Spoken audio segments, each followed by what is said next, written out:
नमस्कार मैत्रिणींनो, श्री स्वामी समर्थ. चला आज आपण उडदाचे वडे बनवूया. तर बघा, मी अशी सालीसकट डाळ घेतलेली आहे आणि ती छान धुवून आणि भिजायला ठेवली आहे. आपण 3 ते 4 तास ही डाळ भिजायला ठेवून देऊया. 3-4 तासानंतर ती छान भिजली जाते आणि तिचे साल सहज निघतात. तर अशा प्रकारे मी धुवून आणि भिजायला ठेवली आहे. तर 3 ते 4 तासानंतर बघा, छान अशी डाळ भिजलेली आहे. तर मी एका घमेल्यामध्ये पाणी घेतलं आहे आणि चाळणी घेतली. त्या चाळणीमध्ये थोडी थोडी डाळ घेऊन अशी धुवून घेणार आहे. गावाकडे बघा, त्या दुरड्या असतात, त्या दुरडीने धुतात. तर मी अशी चाळणीने धुवून घेणार आहे. सहज साल निघून जाते आणि स्वच्छ निघते डाळ आपली. जास्त वेळही लागत नाही आणि अशी पांढरी शुभ्र डाळ आपली निघून जाते. पूर्ण साल निघून जाते. अगदी अशी चोळून धुवायची, म्हणजे ते साल हलकं होतं आणि निघून जातं.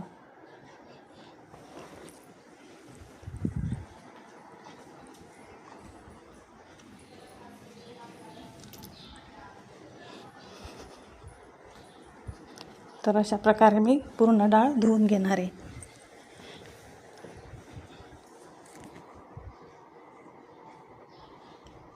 बघा, अगदी स्वच्छ निघाली. मी हे दुसऱ्या भांड्यामध्ये टाकून देईल.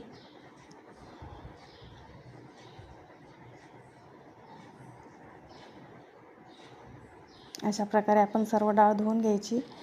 नंतर स्वच्छ पाणी घेऊन परत धुवून घ्यायची आणि चाळणीमध्ये निथरायला ठेवून द्यायची. पूर्ण पाणी निथळून गेलं पाहिजे.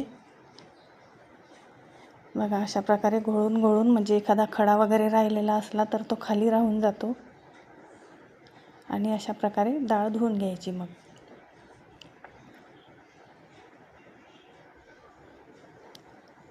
तर मी वड्याच्या वाटणासाठी बघा, लसूण, आलं, जिरं, कोथिंबीरीच्या काड्या घेतल्या आहे आणि थोडी कोथिंबीर चिरून ठेवली आहे.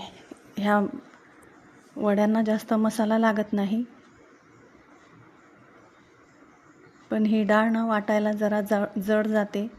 तर मिक्सरच्या भांड्यामध्ये अगदी थोडी थोडी डाळ घेऊन आपण दळून घेऊया. अगदी बारीक अशी दळून घ्यायची. अशा प्रकारे पाणी न घालता वाटून घ्यायची. पाणी घातल्यामुळे काय होतं, ती सैल होते